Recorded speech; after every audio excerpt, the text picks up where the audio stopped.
So I told him, I'd want you to take the car so that you leave me at a certain place where I'll come and ask my mentor to come and get me, because I have one place, as things have been consistently now, I started getting random calls from private numbers telling we're watching you, those kinds of things. It will threaten me, and then also just the collective public saying you have to be safe. So I have strategic places where I could go here, friends who I will not disclose.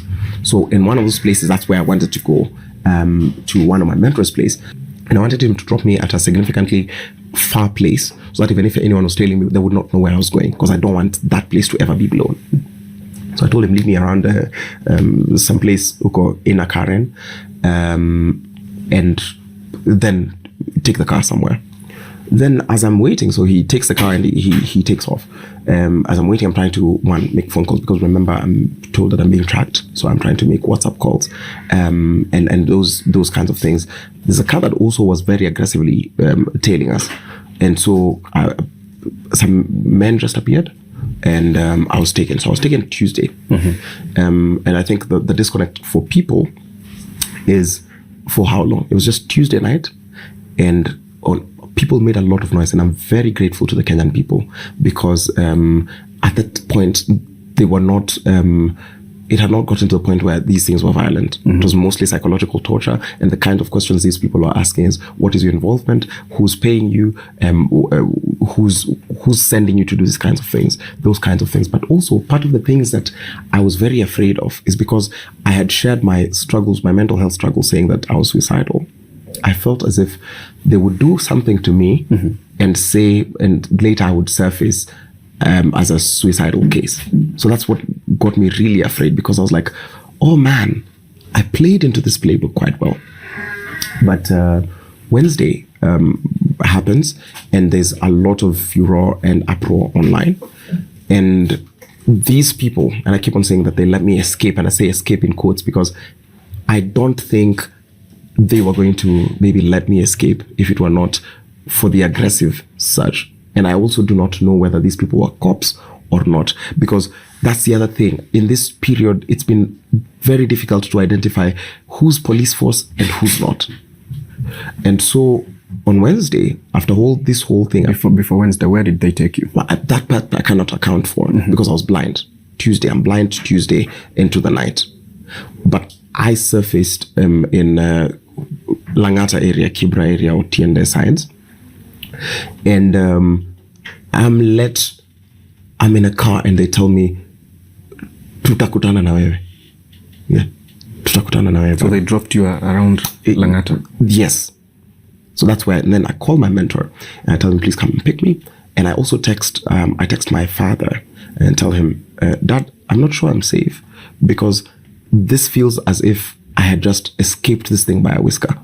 It feels, because even the text that I sent was, I have escaped to the LSK, I have escaped, I'm safe.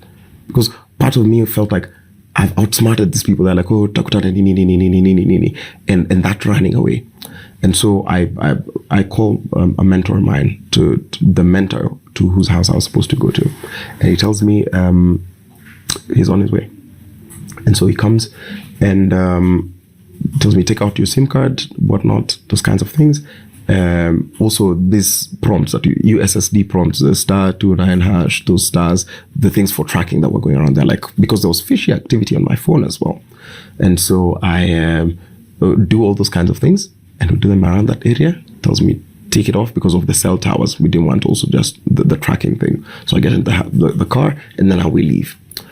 At the time, I could not ascertain my safety, because these are people who, after someone tells you that they're going to see you again, it probably means that they're pretty confident that they could find you. And now that's where my safety concerns come. So I decided not to tell the world that I was okay on Wednesday. At least not during the day, because we had to ascertain. And so I'm blind. I was kept in a private room, and all was just be safe. So I got a change of clothes, and the suit I was wearing the day before is still in my mentor's house. So that's another thing which I've seen people ask. So why did he not show up in the same clothes? And because I was in a private room on Wednesday, and Wednesday during the day into Thursday. So my mentor tells me, okay, it's fine. You could I think it's safe now because now the president makes his speech and those kinds of things, and it sounds as if it's cooled down significantly. And so I think I tweet in the middle of the night that I'm okay and those kinds of things, and people do not believe it.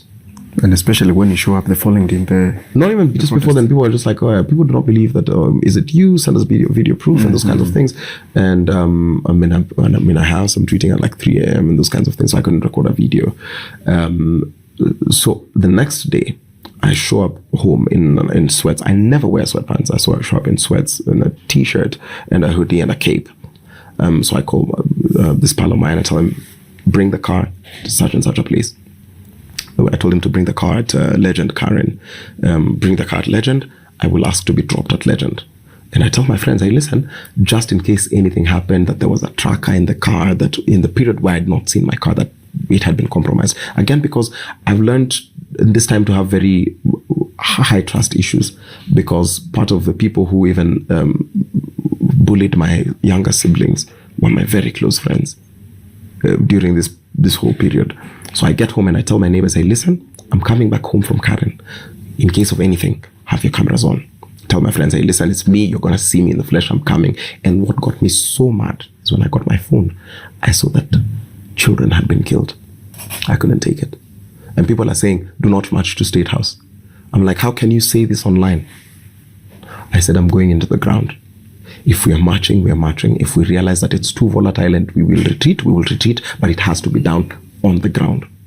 So I get into the house, change up real quickly, wear into a gray suit, a fresh suit. I'm always have like a supply of fresh suits.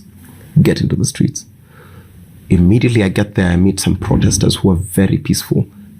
Police are harassing these people. Now I get there, I do a bit of a media interview on Al Jazeera.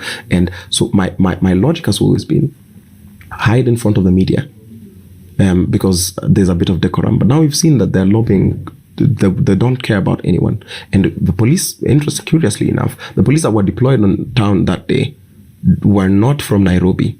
Because I remember I was doing an address at Nation Media, and there was something about me. They pointed my direction and they lobbed a tear gas canister to the media house directly where we were having that interview. Nation Media on that day had a broken window. I even have like an audio recording where I was talking to a friend, and the soldiers told me, hide in this closet. These people watakumaliza if you stay in the streets. And so they were like, we kaa tu hapa, tutakuletea maji, kama ni chakula, kaa tu hadi ishe, alafu utatoka baadaye. So that now, it becomes, I didn't understand what the uproar for that was, because in my head I was like, because even my family was very mad. They were like, what do you mean you've just come back and you want to go back to the streets? I was like, if there is a way you can convince people who are boots on ground, you don't do it remotely. You don't do it like these old guards do, who are trying to give us directions and they don't show up in the streets.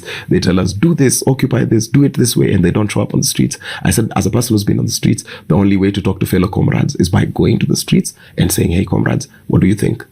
So you're dispelling the facts that those people who are saying that you faked your abduction. Yeah, absolutely. And then, by the time, because I decided not to talk about it, how I process things is I go into a period of silence.